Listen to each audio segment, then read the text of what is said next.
Have you heard of the Acolyte, the new Lucasfilm? Yeah, I heard some controversy. Like they hired.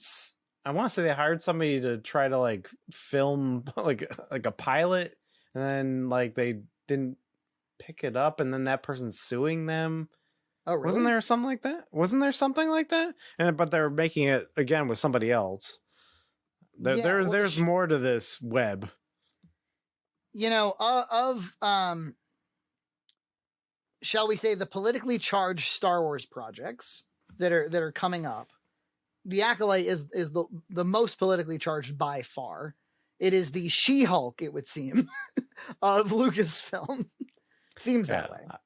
Well, I also remember there was somebody involved with it being like, oh, there's a lot of males in Star Wars, and we're going to change that. I'm like, what? The like patriarchy in Star Wars or something? Well, yeah. So the showrunner is someone named Leslye Headland, who's a producer of what looks like a bunch of TV.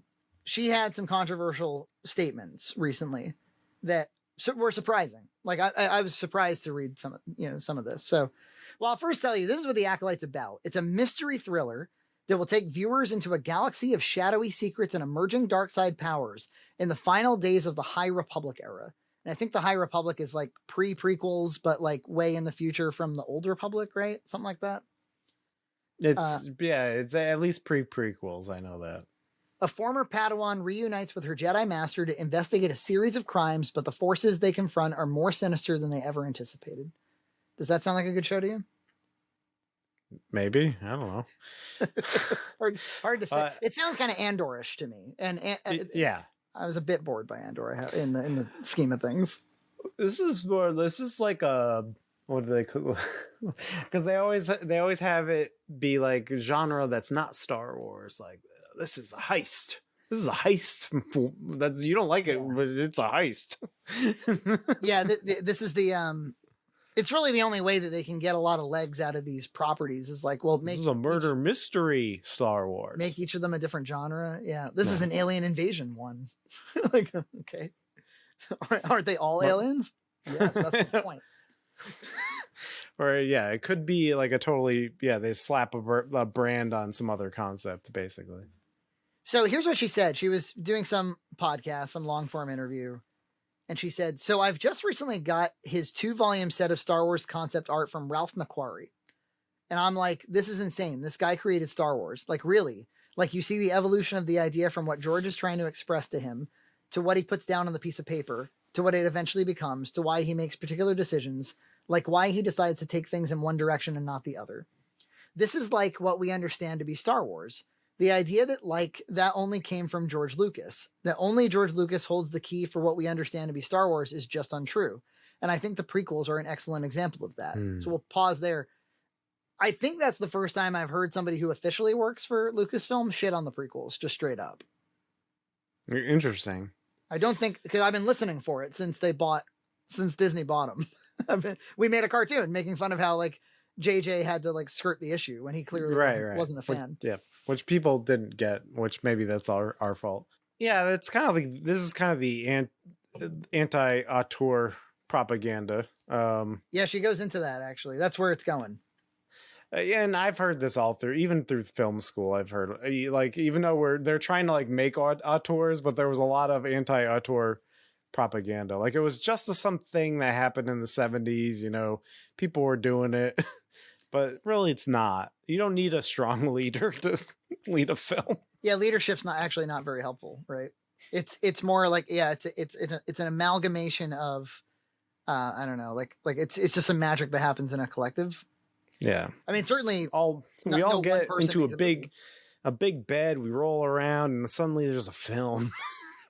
A 70s sex party, a throuple. But you look at McQuarrie's work and you realize what an incredible mark this man has made on culture via this one role he played on this film. And the idea that like when you were hiring a director that everyone is sitting in there waiting for George Lucas and not for the person who is going to know to hire Ralph McQuarrie, that's the problem. That's the misogyny and the problem with the auteur myth as it stands today. because they're not thinking this is the person that will hire the right people, and this is the person that will be able to create the lookbooks and direct people to get them to that place. They're just thinking, do you have all the answers? And the truth is that nobody does, and anybody that says they do is lying. What?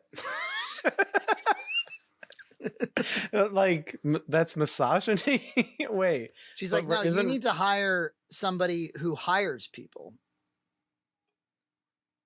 But then it's like somebody who hires Ralph McQuarrie, who I just stated created Star Wars. Yeah.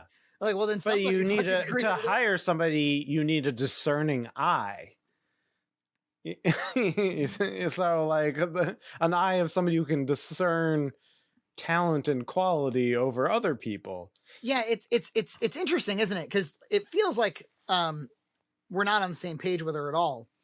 But underneath what she's saying is that strong leadership is important to make a project, and that leader needs to have a vision to direct the project.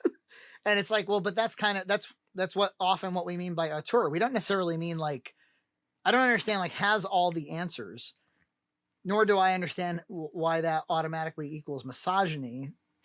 I'm just that's what, because especially because she was talking about Ralph McQuarrie, who's not a woman. Yeah, is the suggestion like you need to find a Kathleen Kennedy that will hire a man, like hire a Ryan Johnson. You know, it's just a confusing series of statements. And it definitely short circuited my brain. I mean, are you telling me that like Quentin Tarantino is not the author of his work? Like that he's not the the actual most important ingredient in the entire thing. And are you telling me and when you see Star Wars without George Lucas, don't you feel like something's missing? Yeah, I do. Soul. But you know, like it in order for Star Wars to exist, somebody has to have invented it. And then that person has to have a vision for what it's going to look like. And then, yes, they go out and hire people. So like, I don't know how much we disagree. Like, yes, you're saying like, like there needs to be a visionary leader, and that includes like directing people. But then you're saying, I don't know. I'm tangled up in it. Yeah. Well, the problem is that it's word salad mixed with some real thoughts. So yeah, she has to throw in like misogyny too, because there's no way out of it. Even from her perspective, there's no way out of like you will need a leader. Anyway, the other Lucasfilm news is that there's a big rumor going around on the socials that that Disney wants to sell this fucking thing off because they don't think it has a future with them anymore. Yes, and then the rumor upon the rumor, which gets into like 3 layers of trust me, bro, is George Lucas is one of the prospective buyers, but which is probably pretty far fetched, but the one little anecdote from the history of entertainment that makes it plausible is Power Rangers. Right. I don't know the exact figures, but I think it was something like Haim Saban, who is a fascinating figure in entertainment, by the way. This guy did the theme songs. Let's see. The 90s Spider-Man, Digimon, Action Man, Dragon Ball Z, way more than that. We'd have to do more research. This guy, he's a musician first and foremost. And strangely, he didn't do the Go-Go Power Rangers theme.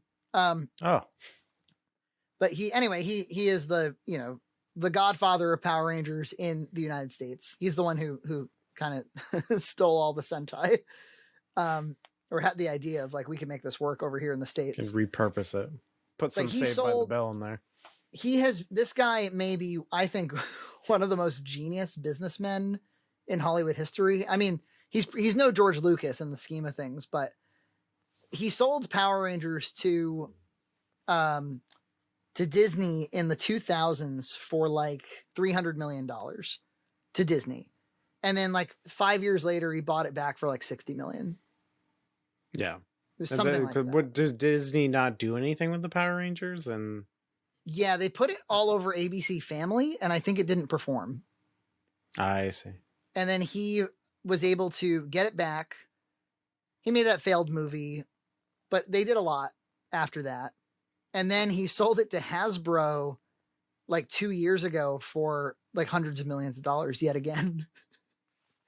So he's made like multiple times on multiple sales of Power Rangers. He's made hundreds of millions of dollars. So George Lucas sold Lucasfilm for like what, $4 billion? Yeah. Imagine if he like bought it back for a fraction of that. Hard to imagine. I mean, it is a ruined brand at this point. In as much as like if he bought it back, he probably wouldn't be able to produce any content for it, right? No. It would just be you just sit on it. Yeah, you'd sit on it until people love it again or want it again. And that would be hard because they'd have to like filter away a lot of this new stuff that didn't work. Yeah. I think Star Wars still had something when there was a lot of love for Mandalorian. But fucking up Mandalorian season 3 might have been one of their worst mistakes. Yeah, it was a huge misstep. Whatever they did there, I don't know if it was because it was rushed. I don't know if because Favreau was getting frustrated. I don't even know what was going on, but there was a huge misstep. That definitely season. A budget thing. It seemed like to me they didn't want to spend as much on it.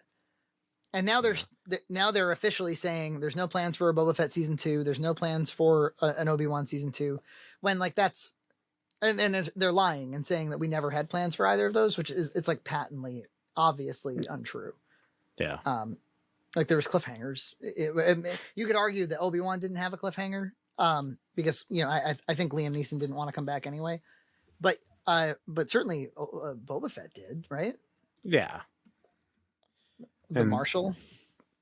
Obviously, if they could have, Obi-Wan did killer numbers on Disney Plus. If they thought they could do that again, they would, right?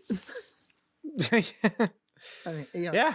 Do you want to just throw Obi-Wan Kenobi out the window? Do you want to just throw Boba Fett out? I mean, these are your biggest characters in the whole $4 billion acquisition. Well, I don't think they really know what they're doing. I think they're still throwing anything against the wall, which is continuing to ruin, like Rey. Why are they're bringing Rey back up? Of all the things you could do, Well, and then Disney they had a lot of delays coming up too, or they delayed a bunch of their movies. I think the strike is the main driver for a lot of that, but because Deadpool 3 was delayed, Avatar 3 was shifted a year, and you won't be seeing Avatar 5 until 2031. Anything that goes into production has to abide by the strike right now, and so right, like Ryan Reynolds is in the WGA, so he can't improvise in the Deadpool movie. Well, that really hurt the Deadpool production, wouldn't it? It hurts every Marvel movie because what I hear is that they write a script and then they throw it out day one and make stuff up the whole time through. Yeah. And if you can't make stuff up the whole time through, you're not going to make anything. I'd say this is a great exercise for you all. You're going to take that script that you wrote. And maybe you need a few extra weeks to write that script as soon as these writers come back. Maybe take a little extra time. Remember a year ago, James Gunn was like, the thing that drives me craziest is that they don't spend enough time in the oven, coming up with the ideas and committing to a vision. Yeah. And I think in Guardians of the Galaxy 3, especially listening to that interview with James Gunn, where he's talking about how he does stuff in scripts that most people don't do. He puts like where the music tracks will actually go. And he actually describes more of what's happening. He has a vision of what it has to be throughout the film. And if anybody ever has a chance if you have Guardians 1 or 2 on Blu-ray or DVD, I really, really encourage you to listen to the James Gunn commentaries on those. Tons of great, well-articulated insights on storytelling and on writing. You can tell how seriously this guy takes these movies and how seriously he takes writing. But he talks a bit about improvisation and how he's like, yeah, we'll improvise, especially the people we have like really good relationships with, like Chris Pratt and stuff. We'll come up with some jokes on the day, but generally like it still has to, we're hitting the script. And he said it can be dangerous to over improvise because if you improvise something funny on the day, it's fresh to you all. And so you all want to run with it. And you're kind of bored with your scripts because your script was written a year and a half ago. And so like you could run into the danger of becoming bored of your own material, and you design the material a certain way for a reason. I remember when I made, not that I could possibly compare myself to this guy, but when I made Sexually Frank, it was in that kind of very naturalistic performance style that was kind of like popular in 2010. Right. And I remember people were like, is the whole thing improvised? And it was like, no, not at all. In fact, like for that movie, I don't think anything was like maybe 1 or 2 lines, but like it was all script. And I remember explaining to them, like, if I had improvised any more of it than I did, I wouldn't be able to get the rhythm of the movie, and I wouldn't be able to pass the information to the audience at the rhythm that it needed to be passed to. Like that's why you write a script, so you can like efficiently get them the information and get to the emotional beats that you need to get to. I think people feel it too. I mean, you watch Guardians, and I'm hearing like the initial reviews of Indiana Jones, and just it sounds like a nightmare. We'll see, but it just feels like they were playing it by ear. Indiana Jones 5 sounds like it was done so poorly. I look forward to fully understanding it. Yeah, I can't prejudge it, but just based on the trailers, based on what people are saying, it's like everything at Disney and Lucasfilm. It seems like a catastrophe, and it seems like the very thing that's driving them to consider their options, if that's true. But by the way, I would say, like, if you're going to make an Indiana Jones movie, like, do you have to have any CG in it at all? Like any? Like, could you be bold and spend a few extra bucks and not have any? And maybe your action scenes don't have to be quite as out fucking landish, you know? Yeah. And with all the reshoots, it's like one of the most expensive movies ever made. Besides The Flash, which was plagued by reshoots, and it's tracking to bomb. So we'll see. It's tracking worse than Black Adam. Wow. I wonder why. Like, because there's a few elements that I get it. Not everybody really is because Michael Keaton's Batman is their big marketing thing, and I get that not everybody's into that. Yeah. But like people know the Flash, right? And people know, is it just at this point like fucking multiverses, fucking superheroes? People are just done. Well, even like with DC, it's like you saw Black Adam, right? It was terrible. And they know it's going to be rebooted with James Gunn, so it's kind of like, what's the point? And most people who liked Michael Keaton's Batman, that's like, it's not even, that was 34 years ago. That's a long time ago. I heard somebody saying like if you were doing 34 years before, what was it, 1989, what's 34 years before that? Oh, is this Midnight's Edge? He was like, think about it this way: if you were Marty McFly and you went, yes, that was it was Midnight Edge. Yes. Yes. But it's true. Like, it's you'd be it would be like your grandpa's Batman. Like, that's what I get for my trouble. 2.5 hours of 2 Ezra Millers. That is a little bit, like, I know you're supposed to like separate the art from the artist and stuff like that, but it is like, my favorite movie used to be American Beauty, but because it's not fucking anymore. Kevin Spacey. And then not only that, is like the movie kind of has like this pervy thing with Kevin Spacey. So you're like, I have to watch this Kevin Spacey do this pervy stuff. That would do it. And and like allegedly, obviously, because his victims mysteriously died. God. Yeah, I do. I have to say, I love Kevin Spacey's Christmas Eve messages to people. Every strange cryptic threats that are probably like to, like, I don't know, Prince Charles or something. I don't know. It's probably true. Every year around that time, he's only done it twice, but I like to think that it's happened many times now. It's I finally finished like a long season of content creation and hard work and family stuff. All the gifts are wrapped and shit, and I can finally watch the Kevin Spacey video. Where he's like threatening like Ghislaine Maxwell or something. Well, Merry Christmas, Ghislaine Maxwell. I hope Bill Clinton's doing quite well this time of year. He can't stop doing a bad version of his character. That's right. What would Christmas Eve be without a message from me? Subscribe to Red Cow Entertainment on Patreon for full episodes every other week.